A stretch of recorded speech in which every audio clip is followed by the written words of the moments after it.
When we talk about being this great society, and granted we were colonized and all, what is this great society or culture when we are so willing and with such alacrity, we embrace the West, we embrace what our colonizers left behind.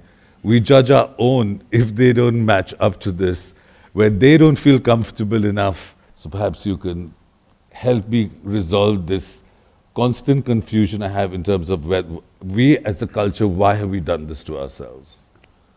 We need to understand the difference between conquest and colonization.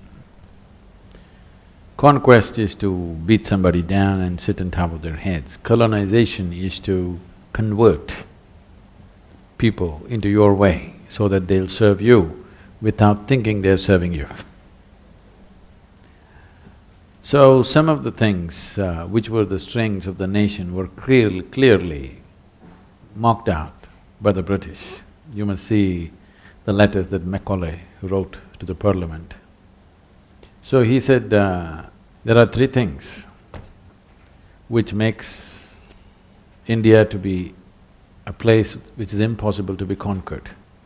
One thing is its education system, another thing is its spiritual process, another thing is its family and cultural strength. If we don't weaken these three things, we will never conquer. Wherever they went, they had absolute success, 100% success. You go to Australia, it is another England, okay? The native cultures of those lands are only archival, only in the museums they live. In many parts of Africa, South America, North America, everywhere, they have absolute success.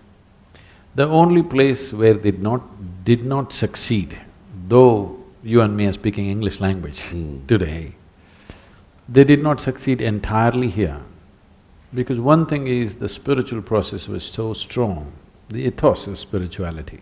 The only way you could take away the Hindu way of life, which was not a religion per se, it was a certain, a million-fold, a million-doorway palace of spiritual process. Not one kind of process, not one kind of belief. The only way you could kill this was to kill every human being that lived in this country. Because there was no one papacy, one focused place where all the knowledge is centered, it's just happening. Decentralized, completely decentralized. So it's because of this you still have some India left. That's the only reason. Otherwise in 250 to 300 years' time is a long enough time to subjugate people and change everything about them. It's a matter of 8 to 10 generations of people. Everything can be wiped out in 10 generations. The only place where they have not succeeded is India, though you became a little bit of a sahib. Too much so, regretfully.